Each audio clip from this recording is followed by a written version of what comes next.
মই সকলো প্ৰতিবাদকাৰী ক্ষেত্ৰত যাতে চৰকাৰখনে কিপনালি নকৰে আৰু আমাৰ খেনুক দেখি ৰন্ধা বঢ়া খেনুক দেখি দুৱাৰ মাৰ নীতি গ্ৰহণ নকৰে আৰু চৰকাৰখনে বা কোনো ৰাজনৈতিক পক্ষই যাতে ইয়াক ৰাজনৈতিকৰণ নকৰে তাৰ কাৰণে ৰাইজ ৰাজপথলৈ ওলাই আহিছে চৰকাৰক সকীয়াই দিবৰ কাৰণে আৰু যিসকলে ৰাজনৈতিক দলে ৰাজনীতি কৰি আছে তেখেতলোকক সকীয়াই দিবৰ কাৰণে আমাৰ স্পষ্ট বাৰ্তা যে জুবিন গাৰ্গৰ হত্যাৰ ক্ষেত্ৰত যিসকলে ব্যক্তি জড়িত তেখেতলোকক ন্যায়ৰ মাধ্যমেৰে কঠোৰৰ পৰা কঠোৰতম শাস্তি প্ৰদান কৰি জেল হাজতলৈ প্ৰেৰণ কৰিব লাগে আৰু আমি যদি ভাৰতীয় গণতান্ত্ৰিক বিধি ব্যৱস্থাপনাৰ মাজত থাকি ভাৰতৰ সংবিধানক সন্মান জনাই আমাৰ মৰমৰ শিল্পী জাতীয় সম্পদ আমাৰ ভগৱান স্বৰূপ আৰু বিশ্বত অসমীয়াৰ নাম উজ্বলোৱা এইজন মহান শিল্পীক যদি ন্যায় প্ৰদান কৰিব নোৱাৰো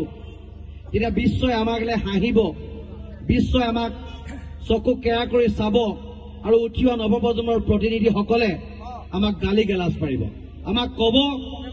যে জুবিন গাৰ্গৰ লিখীয়া এজন ভগৱানক আপোনালোকে ন্যায় দিব নোৱাৰিলে যিখন চৰকাৰে আমাৰ ভগৱানক ন্যায় দিব নোৱাৰিলে সেইখন চৰকাৰে সৰ্বসাধাৰণ ৰাইজক কেনেকৈ ন্যায় প্ৰদান কৰিব গতিকে সেইকাৰণে শিৱসাগৰ ৰাজপথৰ পৰা আমি শিৱসাগৰীয়া ৰাইজে এটা বাৰ্তা আমি দিছপুৰলৈ দিব বিচাৰিছো যে জুবিন গাৰ্গ আমাৰ মাজৰ পৰা নোহোৱা দিনাৰ পৰা 30 লক্ষাধিক জুবিন গাৰ্গ অনুৰাগীয়ে ৰাজপথত বাহৰ পাতি আছিল আৰু কোনো এজন ব্যক্তিয়ে আইন ভংগ কৰি কিবা অপ্ৰীতিকৰ পৰিস্থিতি সৃষ্টি কৰা নাছিল কাৰণ জুবিন গাৰ্গ মৃত্যুৰ মুখলৈ তিল তিলকে ঠেলি দিয়া হৈছে আৰু এখিনি মানুহৰ দ্বাৰা তেখেতৰ অৰ্থনৈতিক লেনদেনৰ গোটেই কথা বতৰাবিলাক ঢাকি ৰাখিবৰ কাৰণে তেখেতক মৃত্যুৰ মুখলৈ ঠেলি দিলে আৰু আমাৰ এজন স্বাভিমানী অসমীয়া যি নিজকে কয় যে মই গৰ্বিত অসমীয়া মই স্বাভিমানী অসমীয়া সেই গৰ্বিত স্বাভিমানী অসমীয়াজনে আমাৰ সেই ভগৱানজনক নি ছিংগাপুৰৰ সেই সাগৰৰ মাজত এৰি দিলে মৃত্যুৰ মুখলৈ ঠেলি দিলে আৰু যেতিয়া তেওঁ গম পাইছিল যে আমাৰ হাৰ্ট জুবিন গাৰ্গ ডাঙৰীয়াৰ অকালে মৃত্যু হৈছে তেতিয়া তেওঁ এটা টিভি চেনেলৰ স্বত্বাধিকাৰীলৈ ফোন কৰি কৈছে মই এখন বিজনেছ মিটত আছো মই এখন এৰিব নোৱাৰো আপুনি যাওক তাত কিবা হৈছে নেকি খবৰ লওক আৰে তুমি যেতিয়া ষ্টেজত ক'ব পাৰা Zubeen Garg is our soul Zubeen Garg is my backbone আৰু তাৰ পিছত তুমি কোৱা যে পইচা তোমালে ডাঙৰ হল জাতীয় সম্পদটো তোমাৰ কাৰণে গৌণ হল মানে এইজন ব্যক্তিক আমি উচিত শাস্তি পোৱাটো বিচাৰিছো ব্যক্তিগতভাৱে তেখেতৰ লগত আমাৰ কোনো শত্ৰুতা নাই ব্যক্তিগতভাৱে জুবিন গাৰ্গৰ লগত থকা সিদ্ধাৰ্থ শৰ্মা আৰু যিসকল ব্যক্তি গোস্বামী উপৰি যিসকল ব্যক্তি এই ক্ষেত্ৰত জড়িত আছে ব্যক্তিগত শত্ৰুতা আমাৰ কাৰোলে নাই কিন্তু আমি তেখেতলোকক আমি সামাজিক শত্ৰু হিচাপে আমি গণ্য কৰিছো আমাৰ যেতিয়া প্ৰাণৰ স্পন্দন জুবিন গাৰ্গক কাহিলৈ গুচি গল ভগৱান এজনক যেতিয়া কাহিলৈ গুচি গল আৰু অসমৰ সৰ্বস্তৰৰ ৰাইজ যেতিয়া শোকত ম্ৰিয়মান হৈছে আৰু ৰাইজে এটাই বিচাৰিছে যে অসমৰ মুখ্যমন্ত্ৰী মহোদয় আপুনি ছিংগাপুৰৰ পৰা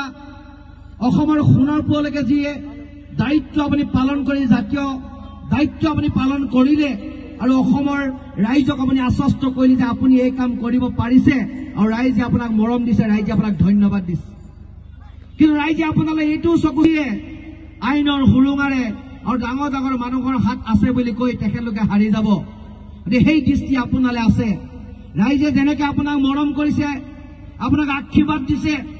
আপোনাৰ কাম কাজত আপোনাক ৰাইজ সন্তুষ্ট হৈছে জুবিন গাৰ্গৰ এই মৃত্যুৰ এই বেলিকাত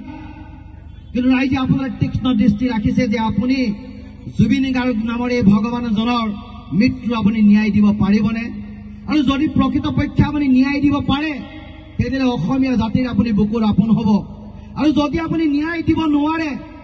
ঐতিহাসিক শিৱসাগৰ ৰাজপথৰ মাজৰ পৰা কৈছো আজি হয়তো আপুনি 1000-1500 মানুহ ইয়াত দেখিব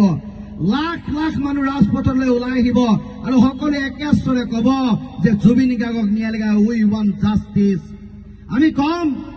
যে জুবিন গাৰ্গক ন্যায় প্ৰদান কৰি তেওঁৰ আত্মাক আমি শান্তি দিব লাগে এই কাম আপুনি কৰিব বুলি আমি আশাবাদী সেইকাৰণে মই সকলোকে কৈছো যে সকলোৱে মৌনতাৰে